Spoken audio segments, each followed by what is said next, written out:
নমস্কার বন্ধুরা, variety of cooking থেকে সবাইকে স্বাগত। আশা করি আপনারা সবাই খুব ভালো আছেন।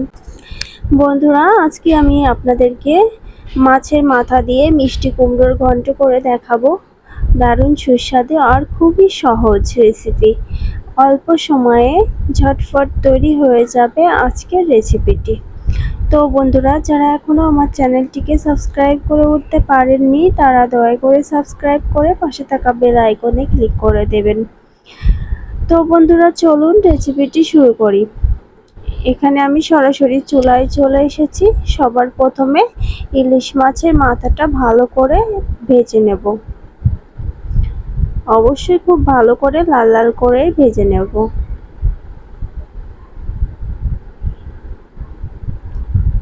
দেখুন, আমি খুব সুন্দর করে ভেজে নিয়েছি। উঠিয়ে নিচ্ছি ইলিশ মাছের মাথাটা।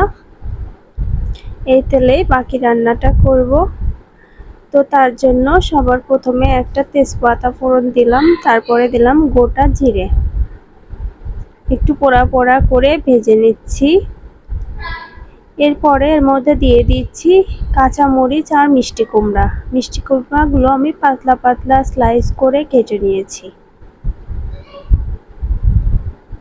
স্বাদ মতো লবণ দিয়ে দিলাম হলুদ গুঁড়ো।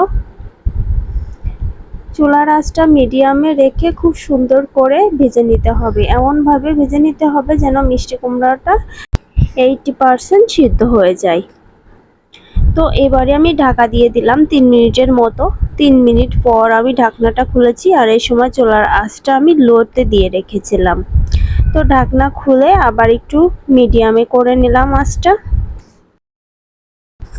তো খুব সুন্দর করে মিষ্টি কুমড়াটা আমি ভেজে নিচ্ছি। দেখুন, প্রায় সিদ্ধ হয়ে গিয়েছে পুরোটাই। তো এবারে আমি পরিমাণ মতো জল দিয়ে দিলাম। জলটা খুব অল্প পরিমাণে দিতে হবে। মিষ্টি কুমড়া ভাজাতেই অর্ধেক রান্নাটা হয়ে যাবে।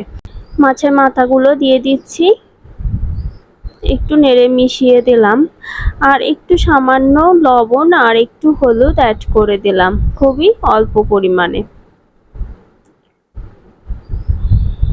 এবারে জলটা শুকিয়ে আসার অপেক্ষা। তো আরও 2 মিনিটের জন্য আমি ঢাকা দিয়ে দিলাম। 2 মিনিট পর ঢাকনা খুলে দেখুন বাকিটা সিদ্ধ হয়ে গিয়েছে। দেখেই বোঝা যাচ্ছে মিষ্টি কুমড়ো বাকিটা সিদ্ধ হয়ে গিয়েছে, আর মাছের মাথাটায় পর্যাপ্ত জাল পড়েছে। তো আরও কিছুক্ষণ পর দেখুন আমি এবারে জলটা অনেকটাই কমে এসেছে। এবার খুন্তি দিয়ে মিষ্টি কুমড়ো আর মাছের মাথাটা ভাঙা ভাঙা করে দিলাম। বন্ধুরা, ঝোলটা শুকিয়ে এসেছে। তো এ পর্যায়ে আমি হাফ চামচ চিনি অ্যাড করছি। এই চিনিটা অবশ্যই দিতে হবে, কোনো রকম স্কিপ করা যাবে না। তো এবারে ভালো করে নাড়াচাড়া করে দিচ্ছি। চুলার আঁচটা আমি হাইতে রেখেছি। ঝোলটা পুরোপুরি শুকিয়ে আসার অপেক্ষা। বন্ধুরা, রেসিপিটি খেতে অসাধারণ সুন্দর লাগে। আপনারা বাড়িতে ট্রাই করলেই বুঝতে পারবেন। তো আরও কিছুক্ষণ পর এখানে আমি 1 চামচ ভাজা জিরে গুঁড়ো অ্যাড করলাম। এই জিরে গুঁড়োটা আমি ঘরে তৈরি করে নিয়েছি। তো ভালো করে মিশিয়ে দিচ্ছি। দেখুন আমার রেসিপিটি প্রায় শেষ হয়ে এসেছে। আরও 1 মিনিট পর দেখুন ঝোলটা পুরোপুরি শুকিয়ে গেছে, আর কোনো প্রকার ঝোল নেই এখানে। তো এ পর্যায়ে আমি চুলাটা অফ করে দিচ্ছি। এবারে নামিয়ে নেব। তো বন্ধুরা, আজকে তৈরি হয়ে গেল ইলিশ মাছের মাথা দিয়ে মিষ্টি কুমড়োর ঘন্ট। বন্ধুরা, এরকম সহজ আর সিম্পল রেসিপি অবশ্যই বাড়িতে আপনারা ট্রাই করবেন, তাহলে বুঝতে পারবেন কতটা দুর্দান্ত স্বাদের।